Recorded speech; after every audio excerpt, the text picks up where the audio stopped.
I don't know what's going on, but I found this address on my nightstand in some woman's handwriting, and I assumed your father was up to his old tricks. Mother, he passed away. You'd like that? No. He hasn't been home for over a week, and his golf clubs are still at the house. Mother, you sound confused. What are you implying? I want you to relax, watch the television, and I will call Bud to come and get you. He's going to send that girl, Trudy. Bud's wife is Judy, not Trudy. Now, I suppose I'm crazy for mixing those up. Tell Billy you're fine on your own. I am. And Channing, welcome to Beyond the Screens. Oh, it's my pleasure to be here. Thank you. Well, thank you. And the topic of today's show is what it would be like to get that dream television role. And I believe I've heard you describe your role on Mad Men as just that. It's my dream job. It has everything. Yeah. First, it has no prima donnas. That's always Every good. single person on that show is just pulling 125% for it to be the best possible show. Mm-hmm.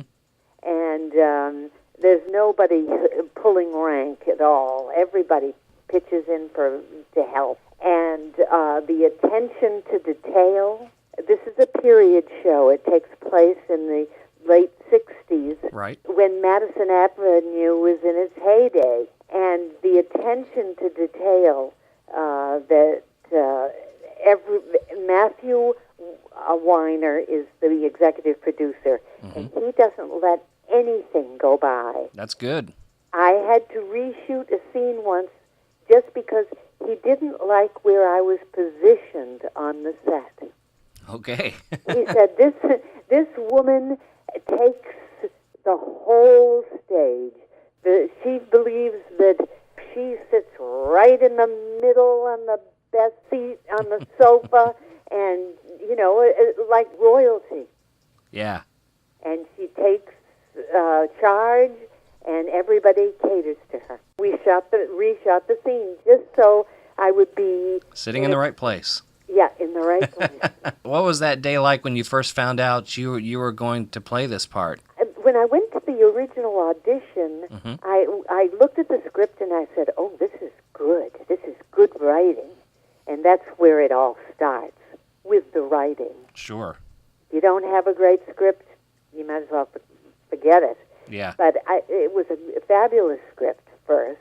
And secondly, I knew that medium because I had lived in New York before I came to L.A., and I had done tons of commercials. At one point, I had 27 commercials running. Wow. I was like queen of the commercials. Yeah, you couldn't miss So I ya. knew that area of Manhattan. I knew those agencies. I knew what those people were like. So I very quickly identified with the whole situation. And then when I read my character, Dorothy Campbell, I thought, I know this lady.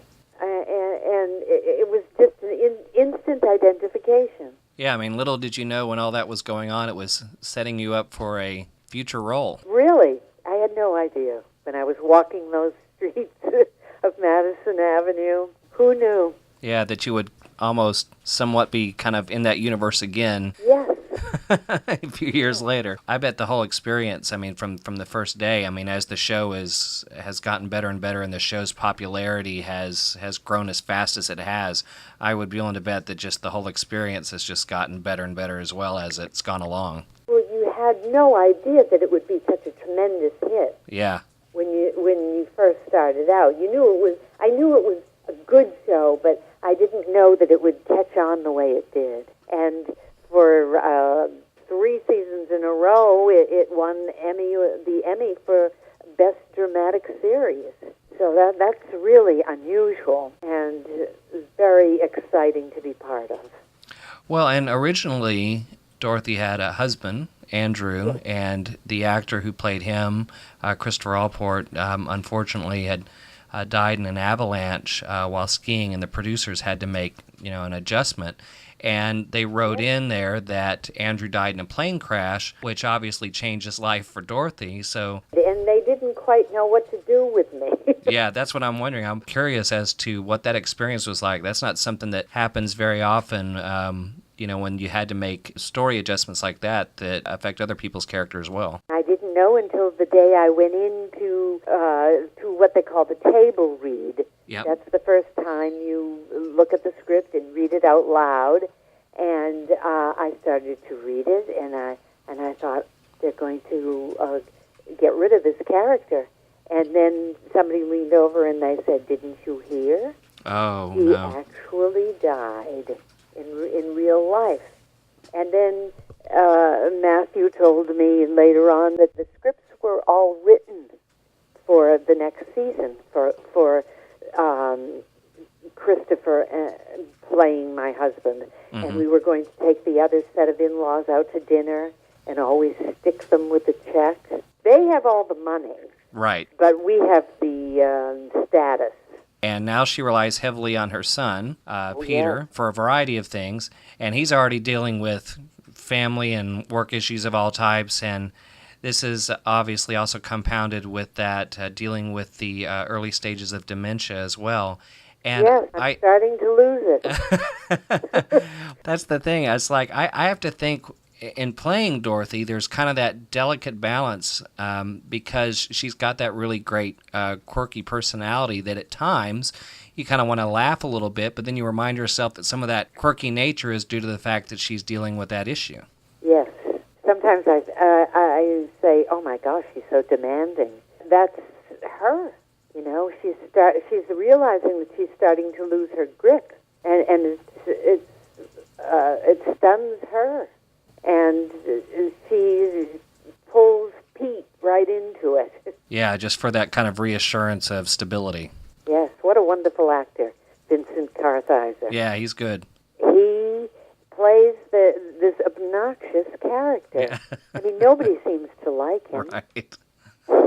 and if you met him in real life, you'd know what a terrific actor he was, because he's a sweetheart. Yeah, well, those are the best types, the ones that are complete opposites usually, when they're playing somebody like that. Yeah, that's what they call acting. That's right, and when you're good at it especially. This may be set in the 60s, but the issues that Peter and Dorothy and their families are dealing with, and their friends and colleagues are dealing with, are things that people still deal with today.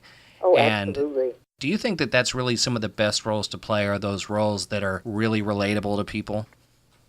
Oh, of course. I know people who have parents who have Alzheimer's and dementia and are going through that right now. Yeah. You really get a little bit of insight. There's a lot to pull from. I think, you think of TV shows like The Big C, where Yes. I've heard Laura Linney talk about the opportunity to be able to meet and talk with cancer survivors and how they go about life every day. Yes. Oh, well, she's a brilliant actress as well. I think what Dorothy's going through here and kind of what the situation that you're playing out, I mean, it's just one of the highlights of why the show is so successful. First, it's interesting, it's engaging, but people believe in it. It's relatable, it's real. Yes. This is a real family. They're going through what people really go through. There's no glamorizing at all. You're also up for consideration for an Emmy nomination on this, Yes. right? For Outstanding Guest Actress in a Dramatic Series.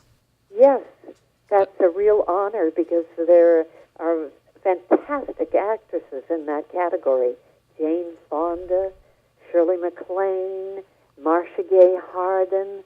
They're all in this category, and there I am. It's a real thrill. Yeah, you're in good company. Yep, to be included in that group, yes. I've always heard about once the nominations are in, and then, of course, the award ceremony takes place. What is the process right now? How are the votes coming in? The members of the Academy have voted. Mm-hmm. I think June 28th was the last day that their ballots could be in. So I'm sure that they're counting the ballots right now. Oh, okay. And from that, they're going to wean it down to about 7 people. Mm-hmm. And then they have a very strange way of doing it.